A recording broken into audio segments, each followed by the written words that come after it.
일부 학자들이 대법원에 예수 사건에 대한 재심을 청구한 일이 있습니다. 무고한 예수 십자가 처형은 이스라엘 민족의 수치로 남을 수 있기 때문에 주권적 사법기관을 가지게 된 마당에 재심 청구는 당연한 일이었습니다. 예수 사건은 억지 혐의 적용, 법적 절차를 무시한 재판 진행, 여론에 휘둘린 빌라도 총독의 무리한 판결이 분명합니다. 그런데도 이스라엘 대법원은 소송 기록이 없고 신약 성경의 단편적인 기록만 남아있을 뿐이라는 이유로 재심 청구를 각하했습니다. 서기 30년 당시 재판권을 행사했던 로마 제국을 계승한 이탈리아 법원이 할 일이라면서 사족을 덧붙이기까지 했습니다. 이와 같은 기사를 일간지에서 읽고 예수 사건에 남다른 관심을 갖고 있었던 나는 신약 성경 단편적인 기록과 로마와 유대 역사를 넘나들면서 사건 재구성에 성공했습니다. 예수 사건은 서기 70년 유대 멸망을 향해 급물살을 타게 된 시발점이었다는 사실도 알아냈습니다.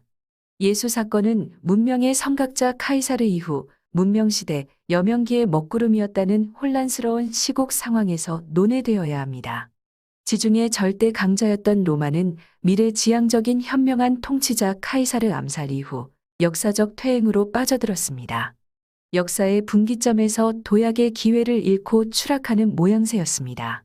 로마인들은 넘치는 힘을 주체하지 못하고 서로 멱살을 잡거나 주먹질하는 한심한 짓을 했습니다.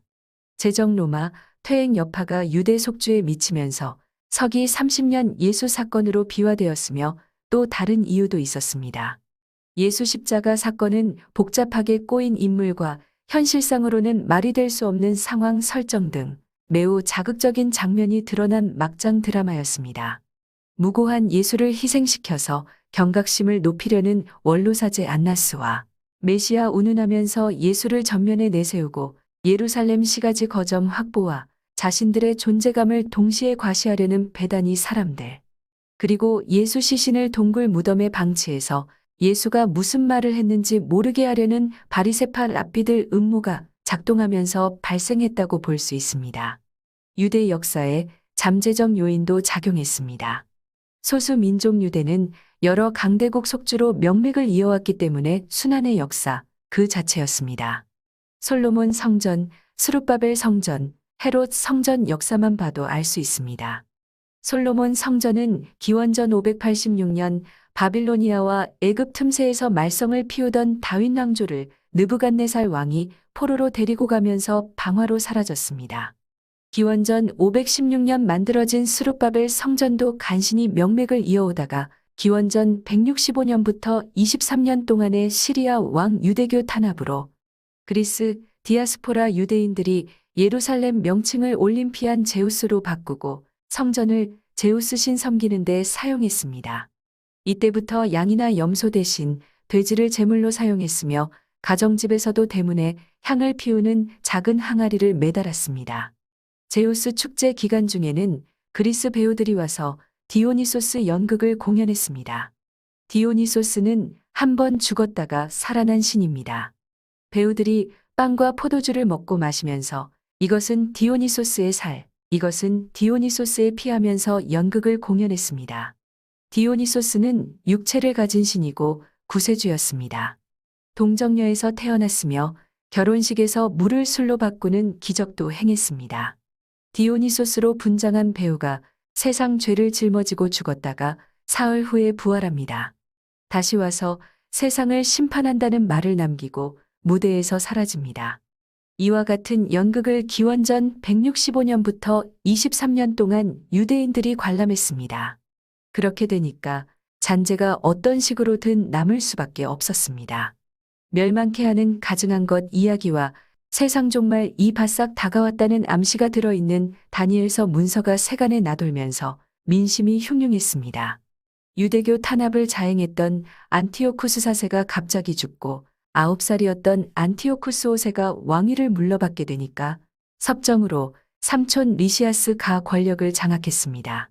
섭정 2년이 되던 해 어린 왕도 죽고 왕위 계승 문제로 리시아스는 정적들 도전을 받으면서 혼란에 빠졌을 때 시리아와 가까운 모데인에서 살고 있던 전직 제사장 마타디아와 5 아들이 시리아를 뻔질나게 드나들면서 이쪽에 붙었다, 저쪽에 붙었다 하면서 충성을 맹세하고 유대 왕 칭호를 받아 가지고 왔습니다. 정권 다툼이 극심했던 시리아는 멸망 직전이라서 속주 유대에 신경 쓸 겨를이 없었습니다. 그렇게 되니까 마타디아와 다섯 아들이 시리아와 싸워서 독립을 쟁취한 것처럼 허세를 부리면서 예루살렘을 차지했습니다. 이것이 하스모니아 왕조 시작입니다. 예루살렘에서 왕권을 행사하게 된 하스모니아 사람들은 사두개파와 손잡고 스룹바벨 성전 정화 사업을 벌였습니다. 8일 동안 촛불을 밝히는 수전절 봉축 행사를 했습니다. 그때 바빌로니아 디아스포라 유대인들로 구성된 바리새파도 생겨났습니다. 시리아의 유대교 탄압이 끝났는데도 유대 광야의 에스네파는 예루살렘에 들어올 수 없으니까 디오니소스 신전으로 사용했던 스룹바벨 성전을 없애야 한다면서 성전 무용론을 주장했습니다. 로마 극동지역 사령관이었던 폼페이우스가 왕권 다툼으로 말썽을 피우는 시리아의 셀레오코스 왕조를 없애고 속주로 삼았습니다. 시리아 초대 총독으로 마르쿠스 아이밀리우스가 부임했습니다. 유대의 하스모니아 왕조는 존속시켰습니다. 하스모니아 왕조도 왕권 다툼으로 형제간에 싸웠습니다. 폼페이우스가 형과 동생을 부른 자리에서 동생을 고발한 자가 말했습니다. 아리스토블로가 백성을 노예처럼 부리려고 왕 행세를 합니다. 히루카누스도 거들고 나섰습니다. 동생이 왕 행세를 하면서 갈릴리 무리를 예루살렘으로 끌어들였습니다. 동생이 폭력과 무질서의 장본인이 아니라면 무엇 때문에 반역을 일으키겠습니까? 이 사실을 말해줄 증인은 1000명이 넘습니다. 제 말을 믿지 못하시면 안티파테르에게 물어보십시오. 증인 1000명은 바리새인들이었습니다. 이둠의 행정장관이었던 안티파테르가 그곳에 있었기 때문에 증인으로 내세웠습니다. 아리스토블로도 가만히 있지 않았습니다. 형은 소심하고 유약한 성격이라서 백성으로부터 비웃음을 사고 있습니다. 바리새인들을 가리키면서 다시 말했습니다. 저기 있는 자들 사주를 받는 허수아비에 불과하고 안티파테르와 같은 자를 가까이 하기 때문에 유대가 언제 이방인의 손에 넘어갈지 모른다고 근심하는 백성들이 저를 왕으로 추대했습니다.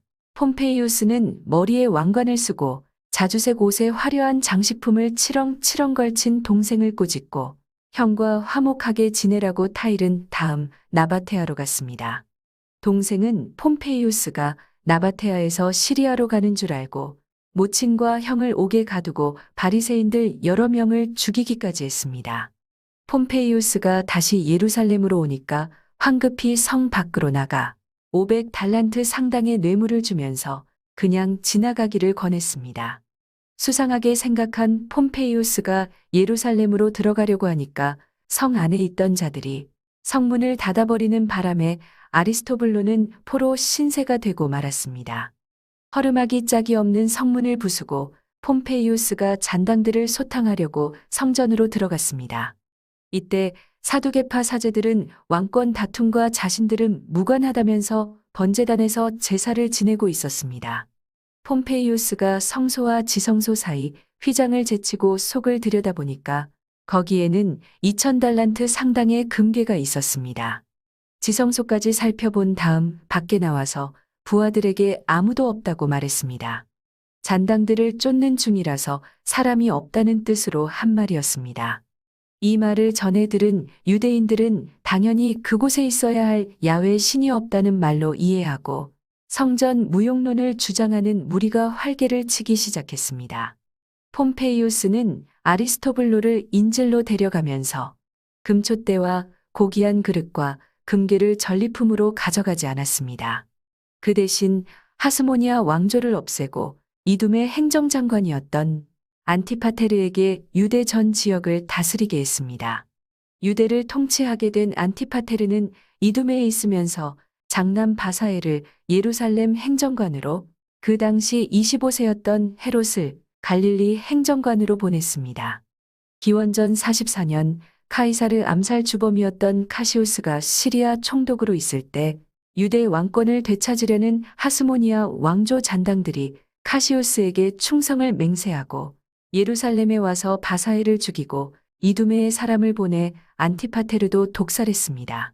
뒤늦게 이 사실을 알고 헤롯이 예루살렘으로 달려갔다가 매복조 공격을 받았습니다. 헤롯은 무역선단을 이끌고 지중해의 여러 항구를 드나들면서 해적들과 싸운 전력이 있는 데다가 호위무사들을 데리고 갔기 때문에 위기를 넘길 수 있었습니다. 헤롯은 갈릴리 북쪽 신의 삼나무 숲이라고 알려진 울창한 자열림에서 벌목한 백향목을 뗏목 띄우는 방법으로 운반해서 큰 돈을 벌었습니다. 배를 건조할 때 필요한 점성이 강한 역청도 사해에서 생산 판매했습니다. 로도스 섬에서 사양길에 접어든 유리 제조 기술자들을 양질의 원료가 풍부한 시돈, 두로, 베니게에 불러들여 생산 판매했습니다. 대롱불기, 신기술도 개발해서 다양한 형태의 유리 제품도 만들어 팔았습니다. 이집트인들은 파피루스의 껍질을 벗겨 두루마리를 만들었는데 헤롯이 파피루스 제조 기술을 도입해서 폭과 길이가 다양한 크기의 책을 만들어 팔았습니다. 동방 상인들이 가지고 온 비단과 각종 귀금속 등을 지중해 전 지역에 팔았습니다. 해상무역으로 재력가가 된 헤롯은 로마 정세를 정확하게 알고 있었고 현명하게 대처했습니다. 기원전 42년 카이사르 암살주범 카시우스와 그의 처남 브루투스 연합 반군과의 필리피 전투에서 마르쿠스 안토니우스가 승리했습니다. 파르티아 원정을 하려고 안토니우스가 알렉산드리아에 있을 때 헤롯이 찾아가서 용병을 거느릴 수 있는 권한을 달라고 했습니다. 안토니우스가 용병을 허락하면서 유대 왕 칭호도 주고 자신의 참모 니콜라우스에게 따라가서 도와주라고 했습니다. 헤롯은 세포리에서 3,000의 용병을 모집한 다음 갈릴리에서 다윗 왕 후손을 자처하던 에제키야를 죽였습니다. 헤롯은 지중해 연안의 요바에 있으면서 용병에게 예루살렘을 포위만 하고 공격은 하지 말라고 했습니다. 거동이 수상한 자들만 검거하고 생필품과 희생 제물로 쓸 양이나 염소 반입을 허용했습니다. 헤롯은 카이사르와 마찬가지로 관용과 포용 정책을 쓰면서 적이 투항하도록 기다렸습니다. 안토니우스가 소시우스를 시리아 총독으로 보내면서 예루살렘을 함락시켜 헤롯에게 주라고 했습니다. 소시우스는 단숨에 예루살렘을 점령하고 헤롯은 43세가 되던 해 7월 예루살렘에 입성했습니다. 헤롯이 오벨산과 모리아 산, 세중간 구릉지에 성전산을 조성한다는 예루살렘 개발 계획을 발표했습니다. 헤롯의 용병은 예루살렘을 비롯하여 팔레스타인 지역의 도시 건설에 동원된 공병부대였습니다. 가이사라 신앙만을 먼저 건설했으며 예루살렘 성전산 성벽 축조 공사에 용병부대를 투입했습니다. 석축 공사가 끝나고 기원전 15년 성전 본당 준공식을 했습니다. 성전들 매립과 평탄 공사는 헤롯 사망 이후 공사비를 아끼려고 무교절 7일 동안 순례자들 노력 봉사로 바뀌면서 서기 54년에 가서야 끝이 났습니다. 예루살렘 성전 봉헌식을 하려고 준비 중에 이단의 무리 공격으로 취소했다가 서기 62년 봉헌식을 했습니다. 봉헌식이 있고 8년이 지난 서기 70년 예루살렘을 제각각 장악한 젤롯 땅, 시카리 땅, 기스칼라의 요한 무리를 사령관 티투스가 소탕하고 로마로 갔습니다. 로마군이 공격할 때 성전 본당 건물을 차지하고 있던 젤롯 땅이 성소와 지성소 사이 휘장에 불을 지르고 도망가면서 건물이 전소되었습니다. 지금까지 파악한 성전 이야기만으로도 유대 역사는 순환 그 자체였고 사금팔이 하나라도 건질 것이 없는 한심한 이야기였습니다. 유대인들도 그 사실을 인정합니다. 신명기에 보면 유대 민족이 애굽을 비롯하여 바벨론과 시리아에 의한 핍박은 연단의 과정이기 때문에 이제 곧 성스러운 예루살렘에서 축복받은 삶을 살 수 있게 된다는 합리적 사상을 골자로 하고 있습니다. 그런데 이사야 신세장에 보면 대속으로 누군가가 죽지 않으면 고난의 시대는 끝나지 않는다고 되어 있습니다. 그는 멸시를 받아 사람에게 실어버린 바 되었으며 간고를 많이 겪었으며 질고를 아는 자라 마치 사람들에게 얼굴을 가리우고 보지 않음을 받는 자 같아서 멸시를 당하였고 우리도 그를 귀히 여기지 아니하였도다. 그는 실로 우리의 질고를 지고 우리의 슬픔을 당하였거늘 우리는 생각하기를 그는 징벌을 받아서 고난을 당한다 하였노라. 그가 찔림은 우리의 허물을 인함이요 그가 상함은 우리의 죄악을 인함이라. 그가 징계를 받음으로 우리가 평화를 누리고 그가 채찍에 맞음으로 우리가 나음을 입었도다. 이사야 신세장 대속사상과 예수를 최초로 연결시킨 사람들은 우리를 위해서 제발 죽어주었으면 좋겠다는 식으로 나왔습니다. 세례 요한은 서기 17년 예수를 메시아로 선포했습니다. 자기 제자를 갈릴리로 보내 예수 제자 행세를 하게 했습니다. 요한이 안티바에게 죽임을 당하니까 추종 세력이 요단강 나루터 건너 편 베다니에서 감람산 작은 베다니로 와서 예수가 예루살렘에 오기만을 기다렸습니다. 그와 같은 사실을 알고 예수는 예루살렘에 와서 언행을 조심하다가 무심결에 저들의 비밀 아지트 다락방에 간 것이 화근이었습니다. 예수는 아무도 모르게 감람산에 가서 숨으려고 했습니다. 베드로가 낌새를 알아차리고 주여 어디로 가십니까? 하면서 끝까지 따라 붙었고 가롯 유다가 숨은 곳을 원로사제 안나스에게 알려주면서 예수는 베다니 사람들 각본에 따라 억울한 죽음을 당했습니다.